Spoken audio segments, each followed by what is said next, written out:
기쁜 마음으로 강단에 올라왔습니다. 왜냐하면 심준호 기사님이 오늘 조금 전에 맛있는 밥을 사준다고 했기 때문에 그렇습니다. 왜냐하면 좋은 직장에 취직이 돼서 내일부터 출근하게 되었다고 합니다. 그래서 옆에서 듣고 있는 김명자 권사님한테 수첩에 적어 놓으라고 했습니다. 잊어버리고 까먹으니까. 밥을 사준다는데 왜 이렇게 기쁘죠? 공짜니까요. 이 공짜라고 하는 말을 우리는 이렇게 말하죠. 선물이라고. 공짜는 선물. 근데 기독교는 이것을 가리켜서 은혜라 이렇게 말하고 있습니다. 그냥 받는 거죠. 우리는 한 시간도 한순간도 하나님께서 우리에게 베풀어 주신 그 은혜가 없으면 살아갈 수 없는 존재입니다.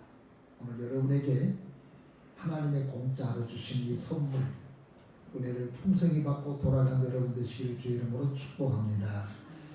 독일의 음악가이자 독실한 신앙이었던 하이든이 한 번은 저명한 예술인들이 모이는 한 자리에 참석하게 되었습니다. 거기에 진행을 맡았던 한 사람이 이렇게 그 예술인들에게 질문했습니다. 여러분들이 이 좋은 작품이 나오기 전까지 얼마나 고생을 많이 했습니까? 얼마나 힘들었습니까? 무명의 시절에 이 고통과 고난을 당했을 때 그걸 어떻게 그것을 이겨냈습니까? 라고 하는 한마디씩을 하라고 진행자가 설명 말씀을 드렸습니다. 그랬더니 모든 사람들이 다 자기는 힘들고 어려울 때 그 고난을 이렇게 이겨냈습니다. 어려울 때 어두울 때 이렇게 이겨냈습니다. 다 한마디를 진행하고 나갔습니다. 그러다가 신앙인 하이든에게 물차례가 됐습니다. 선생님은 암울하고 어둡고 힘들 때 그 문제를 어떻게 해결해 나갔습니까? 묻는 물음 앞에 그는 신앙인답게 이렇게 대답을 했습니다. 나는 내 집에서 작은 골방을 기도실로 정해 놓았습니다. 일에 지쳤거나 고민이 시작되면 나는 그 골방으로 들어갑니다. 그리고 그 방에서 나올 때는 작은 빛을 발견하고 나옵니다. 라고 해서 모든 사람들을 감동시켰던 한 일화가 있습니다. 오늘 여러분에게는 이런 기도의 방이 있는 것입니까? 목사의 방은 서재라고 하는데 서재는 그냥 공부하는 것입니다. 나에게 가장 행복하고 가장 평안하고 가장 잠을 잘 잘 수 있는 것이 어디냐면 이 왼쪽에 있는 강당 앞입니다. 우리 집사람도 아시겠지만 제가 자다가 잠이 오지 않을 때가 있습니다. 그러면 잠이 안 오는데 이렇게 자꾸만 티적거리면 모든 사람을 잠 못 자게 하잖아요. 그럼 스며시 일어나가지고 강당 앞에 엎드려 주여 하고 있으면 언제 잠이 들었는지 잠이 들었어요. 얼마나 좋은 잠인지 몰라요. 기도하는 것, 무릎을 꿇는 것 이런 것들이 가장 우리에게 행복한 방이요 좋은 방이 된 것입니다. 여러분 그 유명한 사람들도 인생을 살아가는 데 있어서 공고한 일들이 있었습니다. 그것은 다윗에게도 있었고 신앙인 하이든에게도 있었고 수많은 믿음의 사람들에게도 이런 공고한 날이 있었습니다. 그러나 이 공고한 날들을 은혜로 회복하고 성장한 사람이 되어서 오늘날 우리들의 신앙에 모범이 되고 또 표적이 되어져서 우리 가운데 전해주고 있습니다. 오늘 읽었던 우리 본문의 이 말씀은 정말로 공고한 한 여인이 있었습니다. 그는 결혼했는지 결혼 안 했는지 모르겠지만 한 가지 분명한 것은 이 여자가 병이 들었다는 것입니다. 그 병이 다른 병이 아닌 여섯 부인병 하혈합니다. 시도 때도 없이 하혈합니다. 이건 매직이 아닙니다. 그래서 이렇게 하혈을 하게 되면 사람들 앞에 서면 안 됩니다. 그래서 유대인들에게는 이런 날이 되면 격리된 방이 있기도 하고 또는 초막에 가서 그 시간은 진행이 됐습니다. 그런데 여인은 하혈이 멈추지 않습니다. 그래서 이것은 신이 내린 병이다. 그래서 저주에 비해서 사람들 앞에 서면 안 돼요. 그리고 하나님 앞에 예배 드리고 가서도 안 돼요. 그 남편과 함께 하나님 앞에 제사를 드리러 갈 수도 없는 이 여인이었습니다. 이 여인이 이 질병을 치료하고 싶어서 많이 노력을 했습니다. 마가복음 5장에 보면은 많은 의사에게 찾아가서서 이 병을 치료하려고 했지만 성경은 이렇게 말하고 있습니다. 치료하지 못하고 오히려 더 재하가 질병이 더 중하게 되었다라고 기록하고 있습니다. 기가 막힌 일입니다. 이제는 돌도 탕진했습니다. 세월은 흘러서 나이는 먹어갑니다. 기가 막힙니다. 나을 데가 없습니다. 나을 기미도 없습니다. 절망적인 그때에 한 소식이 들렸습니다. 그것은 예수라는 분이 우리 고을에, 우리 동네에 오신다는 겁니다. 예수가 온다는 겁니다. 익히 예수라는 사람 분에 대해서 알기는 알았지만 좀 멀리 있었기 때문에 그런 몸을 가지고 예수를 찾아갈 수가 없었습니다. 그런데 그 예수가 우리 동네에, 우리 고을에 온다는 소문을 들었습니다. 그래서 이 여인이 옷을 챙겨 입고 머리를 빗고 그가 예수를 만나러 나가게 됩니다. 사랑하는 성도 여러분, 복음이라는 게 뭡니까? 예수의 소문을 말하는 거예요. 우리는 신학을 말한 게 아니에요. 자꾸 우리는 신학을 이야기하려고 해요. 신학을 이야기한 게 아니에요. 그냥 예수님에 대해서 이야기한 거예요. 우리가 복음을 전할 때 복음을 너무 어렵게 생각을 해요. 대단하게 신학적으로 하나님은 신성이 있는데 그분은 보통 신성과 초자연적 신성을 가지고 있습니다. 그분에게는 특별한 은총이 있고 보편의 은총, 이런 이야기 여러분 할 필요도 없어요. 저는 설교 시간에 그런 이야기를 할 이유도 없어요. 그냥 예수 말하면 되는 거예요. 이 사람이 예수께 나가게 된 이유가 바로 뭡니까? 예수에 대한 소문을 듣고 그랬어요. 누가 전했는지 모르겠어요. 이 사람이 예수에 대한 소문을 듣지 않았더라면 예수께 나갈 수가 없겠죠. 그리고 그런 놀라운 하나님의 역사를 체험하지 못했겠죠. 경험을 못했어요. 그런데 누군가가 예수가 우리 마을에 온대, 예수 선생님께서 우리 고을에 오신다는 말을 전해줬기 때문에 이 사람이 늘 그냥 쪼그리고 앉아있다든지 그냥 도로놓고 있었고 머리 풀고 있었던 그 여자가 예수 만나려고 세수도 하고 머리도 감고 옷을 여미고 예수 앞에 나가게 돼서 예수를 만나게 됐단 말이에요. 나다나엘은 예수님의 제자가 되기 전에 부정적인 사람이었습니다. 자기만 의로운 사람이라고 생각했던 나머지 친구에게 우리 예수 만나러 가자. 예수가 누군데? 나사렛 청년 말이야. 어떻게 나사렛에서 그 예수가 메시아가 나올 수 있느냐라고 비아냥거릴 때에 안드레는 와 보라, 가보자. 그래서 예수를 만나러 갔다가 거기서 예수님의 제자가 됩니다. 안드레가 예수를 잘 설명한 것도 아니에요. 안드레는 우직해, 섬세하지 않은 사람이에요. 그러나 그는 자기가 알고 있는 그 예수를 이야기했어요. 와 보라, 와서 들어봐. 그게 전도예요. 그래서 이사야서는 말합니다. 누가 하나님의 말씀을 듣지 않고 어떻게 믿으실까? 그리고 전한 사람이 없으면 어떻게 들을 수 있으며 그것을 듣지 않고 어떻게 믿음의 사람이 될 수 있을까? 라고 말했던 거예요. 누군가가 전한 사람이 있었기 때문에 이 여인이 예수 앞으로 나가게 되었다고 하는 것입니다. 그런데 여자가 예수를 만나라고 그런데 예수가 만나기가 어려웠습니다. 왜냐하면 때마침 예수가 이 갈릴리 이 게네사렛 지역에 오신다는 말을 듣고 많은 사람들이 이곳을 저곳에서 예수를 만나고자 예수를 보고자 많은 사람이 찾아왔습니다.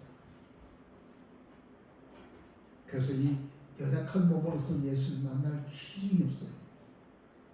또 하나는 이분 여자였습니다. 그리고 혈우병에 걸린 부정한 여자예요. 사람들이 이 사람의 몸에 부딪히면 안 돼요. 율법에 보면.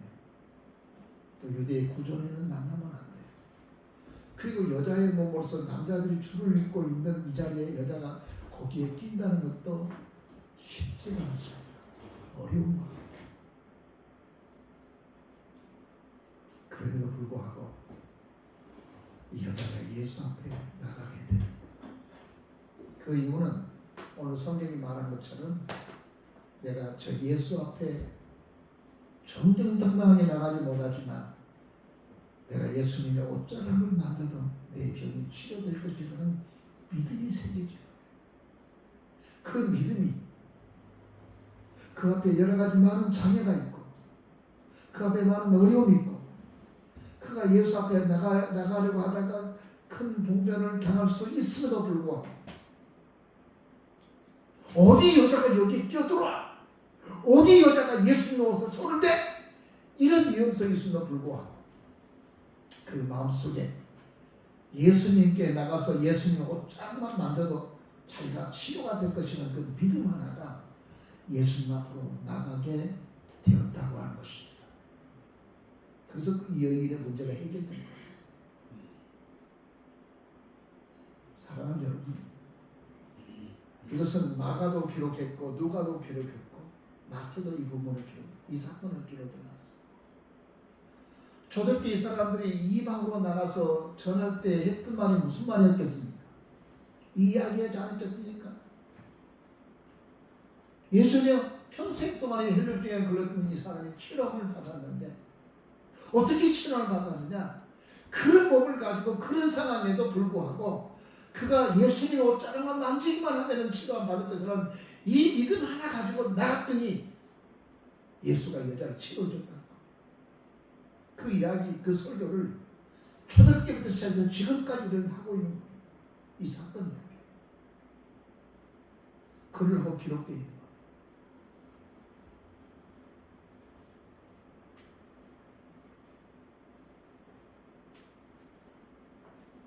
오늘 여러분은 무엇을 가지고 예수님 앞에 나왔습니까? 왜 나오셨습니까? 무엇이 여러분을 이끌었다고 생각합니까? 그냥 나온 겁니까? 목표가 없이 목적이 없이 그냥 나온 겁니까? 그냥 교회 나오면 마음이 편하니까?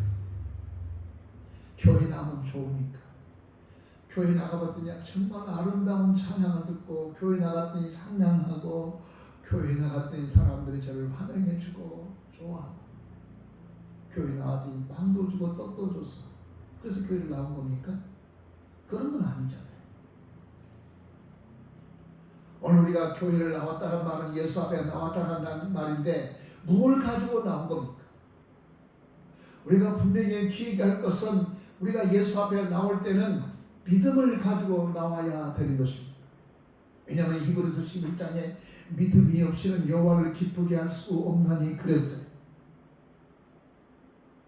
우리가 교회당에 나와서 예수 앞에 예배 드릴 때 우리가 가지고 있을 것은 헌금보다 더 중요한 것은 믿음입니다.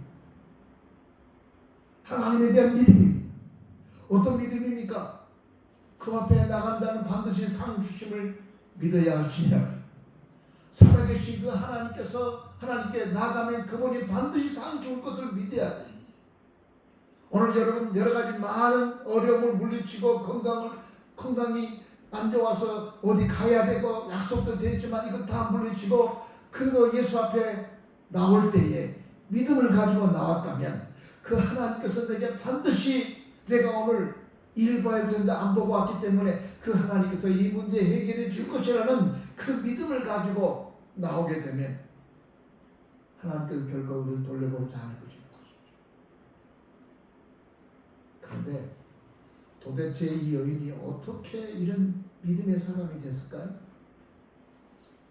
믿음으로 저 예수님의 옷을 만지면 나을 것이라는 그 믿음이 어디서 나왔을까요? 이분은 이 동네에 와서 예수가 하신 말씀을 들었고 그 말씀을 믿은 거예요. 예수의 말씀을 듣고 믿은 거예요. 마태복음 8장에 보면은 문둥병 환자가 있습니다. 이 사람이 청년인지 중년인지 잘 알 수는 없지만 이 사람이 예수께서 저 팔복산을 산산보원에 설교를 하고 있는데 문둥병 환자이기 때문에 갈 수는 없어요. 사람들 속에 들어갈 수는 없었어요. 그는 산 아래서 예수가 전하는 그 말씀을 들었습니다. 그런데 그 말씀을 듣는 중에 이 사람에게 어떤 믿음이 생기냐면은 예수 앞에 서게만 되면 내가 치료함 받을 것이라는 확실한 믿음을 가졌어요. 말씀을 들었더니 예수 앞에 서면은 내가 저분 앞에 서게 되면 내 질병이 이 문둥병이 치료될 것이라는 사실을 믿은 거예요. 그래서 그가 예수님이 가는 길목에 기다리고 서 있다가 문둥병 환자는 사람들 앞에 서면 안 돼요. 도망가야 돼요. 걸어 외치면서 나는 문둥병 환자니까 가까이 오지 마세요. 이렇게 외쳐야 돼요. 근데 이 젊은 청년은 뻔뻔스럽게 예수가 오는 길목에 기다리고 있다가 예수 앞에 나가서 무릎을 탁 꿇고 하는 말이에요. 선생님께서 원하시네. 내 병이 치료될 줄 믿습니다. 예수께서 하신 말씀이 나도 내가 치료되기를 원한다. 내 믿음이 너를 보낸다. 깨끗한 말. 그랬단 말이에요. 이 젊은 청년이 이렇게 문둥병 환자가 예수님께서 원하시면 내 병이 치료될 수 있으리라고 하는 이 믿음이 어디서 생겼냐면 하나님의 말씀을 들으면서 생긴 거예요. 그래서 로마서 10장 17절 말씀 믿음은 들으면서 나며 그 들음은 예수 그리스도로 말미암아다. 예수 그리스도로 말미암아 된 말씀이기 때문에 그렇다는 거예요. 예수 그리스도로부터 출발한 믿음, 예수 그리스도의 말씀을 들음으로 믿음이 생긴다고 말씀하셨어요. 우리 기독교를 말씀의 종교라고 그렇죠. 가장 중요한 게 말씀을 중요하게 생각합니다. 왜냐하면 하나님의 말씀을 들어야 믿음이 생기기 때문에 그렇습니다. 이 여인이 이런 믿음을 가졌던 것은 예수님 말씀을 들었습니다. 그 말씀을 듣고 나니까 처음에는 호기심에 가봤겠죠. 처음에는 예수가 온다는 말을 듣고 예수가 누군데 전도 받고 갔겠죠. 그런데 예수님의 말씀을 듣는 순간에 그 여인에게 내가 저 예수님의 옷자락을 만지냐 저 예수님의 옷자락을 만지기만 해도 예수님께서 내 질병을 치료할 것이라는 믿음이 생겨진 거예요. 그래서 일반적인 상식으로 해서는 안 되는 거예요. 예수님 옷자락을 만진 거예요. 슬며시 만진 거예요. 어려운 데 만진 거예요. 믿음의 행동을 하는데 여러분 이것저것 따지지 마세요. 목사님 내가 예배를 드리러 가기는 가야 되겠지만 지금 급한 일이기 때문에 주님 앞에 예배 드리러 가야겠지만 내가 몸이 불편하기 때문에 이유는 될 수 있어요. 그러면 여러분 바꿔서 이렇게 생각하면 안 될까요?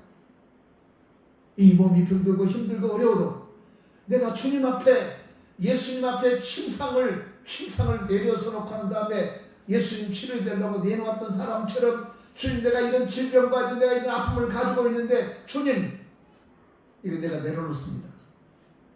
이런 마음 가지고 주 앞에 나오면 우리 가운데 와 계신 예수께서 예면하실까요? 하나님께서 우리들에게 요구한 믿음이라는 게 이런 믿음입니다. 오늘 여기 나와서 예배드리기 힘들기도 하고 하나님께 나와서 경배하고 주님을 찬양하기가 어려운 여건 속에도 불구하고 그러나 오늘도 내가 모든 것을 제쳐놓고 내가 하나님께 예배드리는 것이 가장 중요하고 그 그 예배 앞에 섰을 때에 하나님께서 지금까지 나의 고민, 걱정, 염려, 질병을 해결할 것이라는 믿음을 가지고 주 앞에 내려놓은 이것보다도 더 효과적인 역사가 어디에 있겠습니까? 지금 시대를 가리켜서 사람들이 말합니다. 믿음이 없는 시대라고 말합니다. 정말 믿기가 어려운 시대입니다. 얼마 전에 교회 수련을 갔다 왔지만 이 교회들이 이제는 믿음이 없어요. 교회는 꽉꽉 차고 교회가 헌금도 많이 나오고 그러지만 사람들이 믿음이 없어요. 믿음이 점점 식어져가는 이런 시대입니다.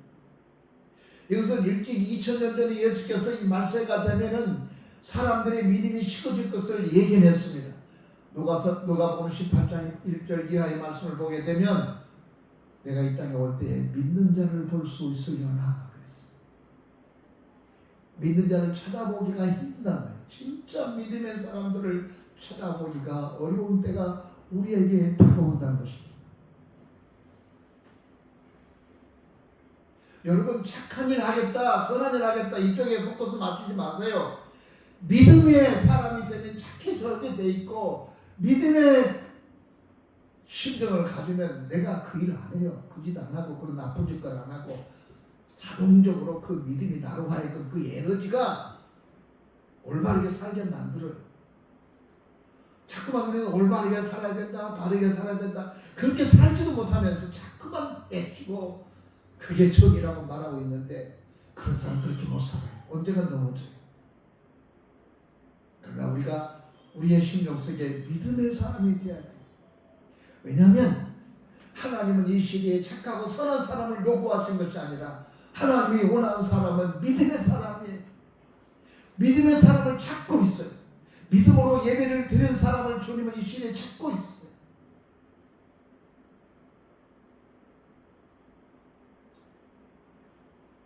오늘 여인이 예수님에게 다가와서 옷을 만졌습니다.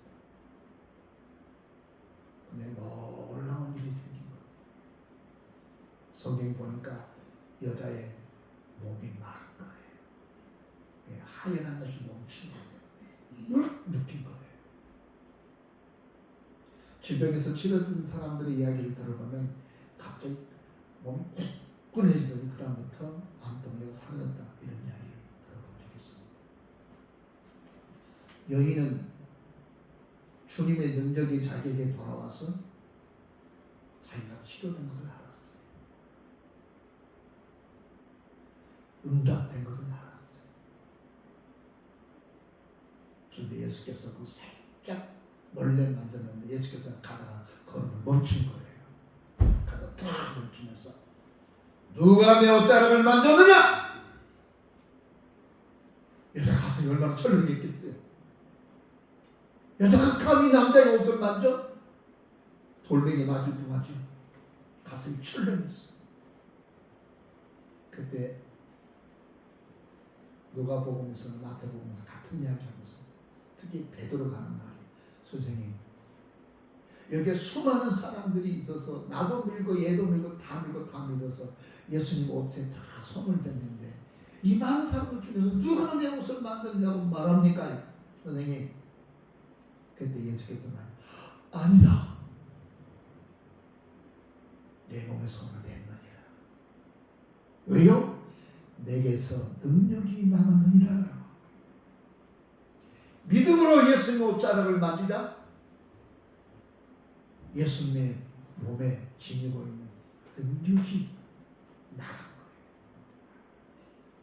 거예요. 얘는 몰래 살짝 만지다 했는데 믿음으로 만지는 순간에 주님의 능력은 빠져나간 거예요. 이 역사예요. 믿음으로 만진 거예요. 그냥 만진 거 아니에요. 한번 만져나 볼까나 그런 게 아니에요. 예수님 옷자락만 만져도 내 질병이 치료될 것이라는 믿음을 가지고 예수님 옷자락을 만졌다. 예수님에게 진 능력이 이 여인에게 들어가서 이 여인을 치료해버린 거예요.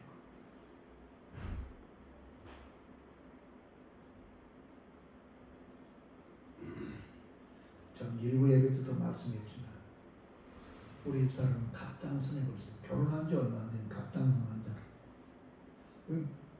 이게 아픈 데가 많은 건지. 나는 38살까지 감기를 걸려본 적이 없어요. 약을 먹어본 적이 없어요.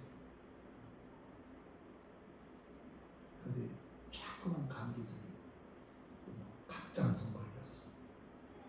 학교 갔다 왔다가 제가 사실 금식기도 하는데 늘 자주 했겠지만 이만한 봉지를 가지고 왔어요. 뭐냐는데 병원에 가서 이만큼 약을 받았대요. 얼마나 막 가방에. 그래서 내가 그걸 금식기도원에 화장실에다가 쏙 집어넣어 버리고 이러시 기도하십시오. 기도했어요. 약을 먹고 한 것이 아니라 그냥 버리고 믿고 기도했어. 사실 금식기도 하니까 얼마나 믿음이 충천했겠어. 지금까지 갑장선은 흔적은 남았지만 갑장선 때문에 신경 쓰고 갑장선 때문에 일 못하고 행동하지 못한 적은 아직 한 번도 없습니다. 믿음으로 만져야 돼요. 예수님 옷자락을. 믿음으로 옷자락을 예수께서 만질 때 모든 사람들은 몰라서 예수님은 알았어요. 선생님 무슨 소리 하십니까? 도대체 이 사람들이 많은 가운데 그 아우성치고 그냥 왁자지껄한 속에서도 믿음으로 만진 그 여인을 아는 거예요. 우리가 믿음으로 하는 것을 주님이 아신 거예요. 한 젊은 청년이 그냥 예수님한테 자기 자랑하려고 내세우려고 했던 때 돌려보냈어요. 부유한 여인, 늘 하이하면서 사람들 앞에 서지도 못하고 늘 부끄러운 나날을 보냈던 그 여인, 그 마음속에 예수님의 옷자락만 만지면 나는 나을 수 있다는 그 믿음 하나 가지고 예수께 온 겁니다. 예수님은 그것을 귀하게 여긴 거예요. 오늘 여러분 예수 앞에 나올 때 어떤 마음으로 나옵니까? 여러분의 질병을 예수께서 치료해 주지 않을까요? 여러분의 경제적인 사정 가지고 주여 주님 붙잡으면 그분이 해결해 주지 않을까요? 뭘 생각하고 있는 거예요 도대체? 예수를 어떻게 믿는 거예요 도대체? 왜 예수를 믿는 거예요 도대체? 천국 가려고요? 여러분이 그랬다고 천국 가는 겁니까? 여러분이 선한 일을 했다가 그것 때문에 천국 가는 겁니까? 천국은 하나님의 은혜예요. 그러나 여러분 신명기서의 말씀을 보게 되면 우리가 하나님 앞에 어떻게 살아가느냐에 따라서 네가 저 가나안 땅에 들어가서 복된 삶을 살 수 있고 그렇지 않고 뺏고 멸망의 길을 걸을 수 있다고 말씀해 주고 있습니다. 우리가 예수를 믿음으로 말미암아 믿음의 삶을 살아갈 때에 이렇게 살면 지옥 가고 저렇게 살면 천국 가고 그렇게 말한 것이 아니라 복음은 거기에 두지 않고 있습니다. 하나님은 우리가 믿음으로 살기를 원합니다. 믿음의 살기를 원합니다. 그래서 자꾸만 믿음으로 주 앞에 나오는 사람들을 결코 그냥 돌려보내지 않았습니다. 거기에 수많은 사람들이 모여왔습니다. 야이로는 회장장도 거기에 와 있었습니다. 거기에 수많은 서기관들과 바리새인들도 거기에 모였었습니다. 예수님의 관심은 믿음을 가지고 자기 옷자락을 만든 그 여인에게 관심을 가지고 있었습니다. 살며시 만졌지만 예수님은 그 능력이 그 여인에게 들어가게 했습니다. 그리고 치료했습니다. 누가 내 옷을 만졌느냐? 여인이 얼마나 놀랐겠습니까? 부들부들 떨었습니다. 오늘 소개해 보니까 그 여인은 더 숨길 수 없다. 내가 저 예수님 옷을 만진 것에 대해서 숨길 수 없다는 것을 알고 스스로 고백합니다. 내가 선생님 옷을 만졌습니다. 내가 질병을 치료받으려고 선생님 옷을 만졌습니다. 그런데 그 여인은 이렇게 말합니다. 딸아, 내 믿음이 너를 구원했느니라. 평안히 가. 두려워 벌벌 떨고 있는 그 여인, 예수님의 옷자락을 만져서 여자가 남자의 옷을 만졌기 때문에 돌에 맞을 뻔한 그 여인에게 하신 말씀이, 딸아, 내 믿음이 너를 구원했다. 평안히 가. 여인 얼마나 울었겠어요. 질병이 끊어질 때 얼마나 감격했을까요? 이 여인은 평생 동안 이 감격 가지고 살았을 것입니다. 오늘 여러분에게 어떤 이는 이 여인처럼 세상의 방법으로 세상에 지금 끝났다고 생각했었는데 믿음으로 예수님을 옷자락을 만든 순간에 여러 문제가 해결했다면 이거 평생 동안 잊을 수 있겠습니까?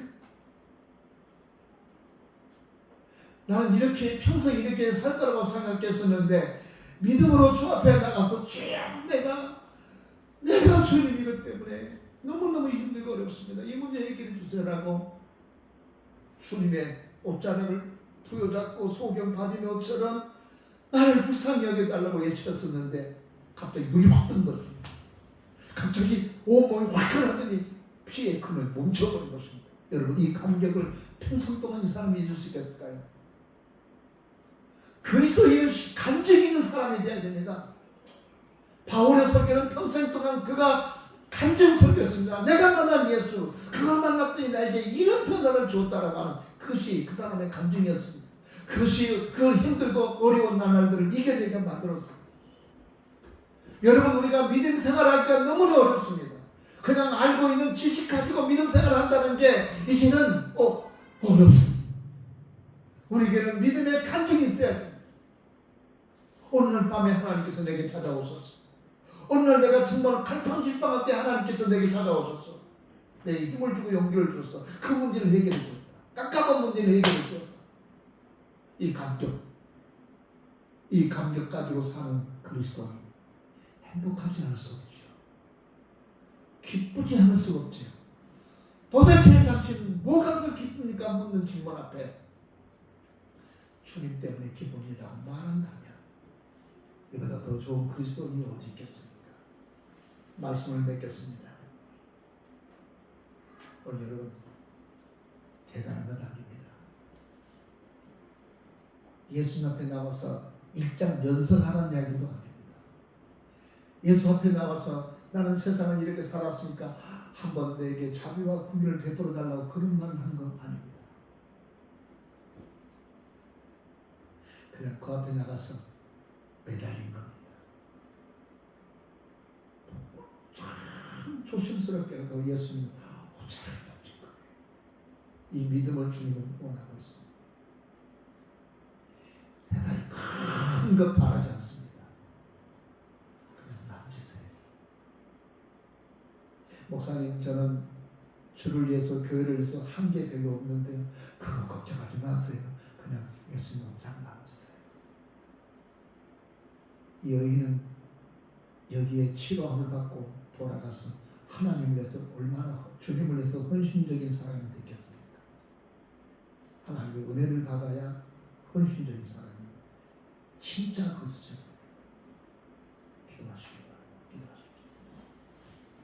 전능하신 우리 아버지 하나님, 감사합니다. 오늘도 하나님께서 우리를 사랑하시고 귀하게 해주셔서 오늘 저희들 주 앞에 나와 이처럼 머리 숙여 기도하며 간구하게 해주셔서 감사합니다. 하나님, 우리에게 예수님의 옷자락을 만질 만한 그 믿음을 주십시오. 그 믿음을 주옵소서.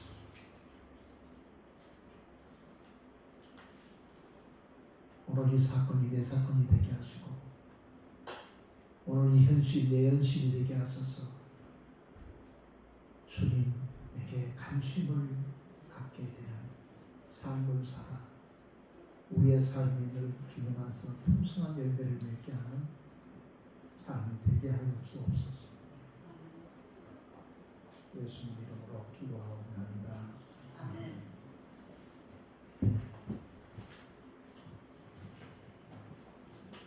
찬송가 450장 찬송하겠습니다. 아니 540장 죄송합니다. 540장.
우리 아버지 하나님 감사합니다. 오늘도 하나님의 그 크고 놀라운 은혜를 우리에게 허락해 주셔서 감사합니다.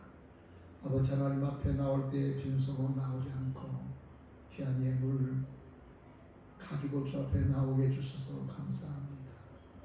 어떤 이는 열의 하나를 그리고 감사 예물을 1,000번 예물을 건축 헌금을 하나님께 드렸습니다.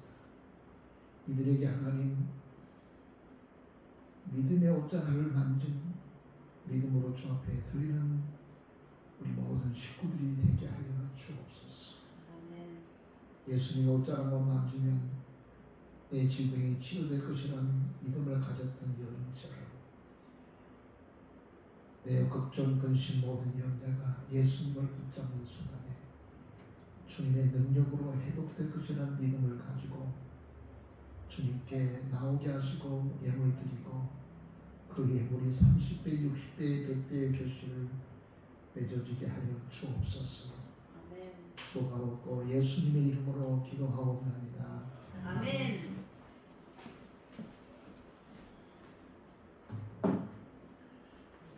교회 앞에 강도 말씀 드리겠습니다. 2부 예배 후에는 정기 재직회로 모이겠습니다. 이번 달 6월달은 믿음 회복 신앙의 달입니다. 벌써 6월달이네요. 저는 지난주 총회 수련회를 오늘부터 잘 마치고 왔습니다.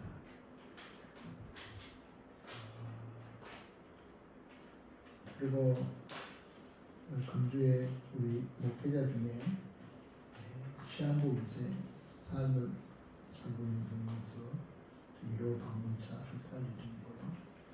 다음 주 말씀사의 선교의 실행위원회가 출판 예정입니다. 참고하셨으면 좋겠습니다. 김자 사역자님 미나리 준 겁니까? 그래요. 예. 그냥 비워가지고 왔어요. 미나리가 진짜 맛있습니다. 여러분 가실 때 그냥 다시 마시고 한 봉지씩 가져가시기 바랍니다. 우리 신진호 집사님이 들어가기 어려운 의료보험에 취직이 돼서 다음 주부터 내일부터 출근한다고 합니다. 집사님 밥은 꼭 사줘야 됩니다. 다른 강독은 다 같이 자리에서 해야겠습니다. 정말 222장입니다.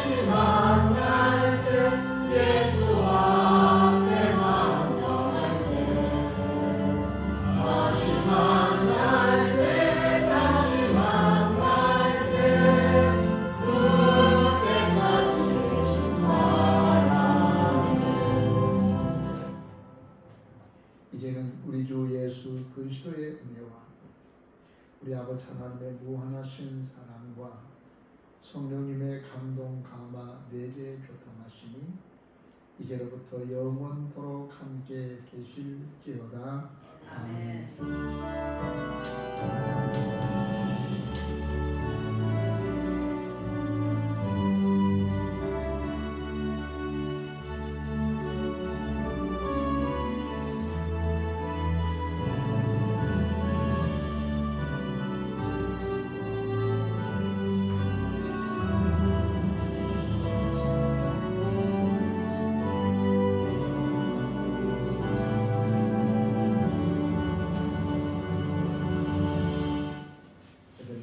하나님 영광을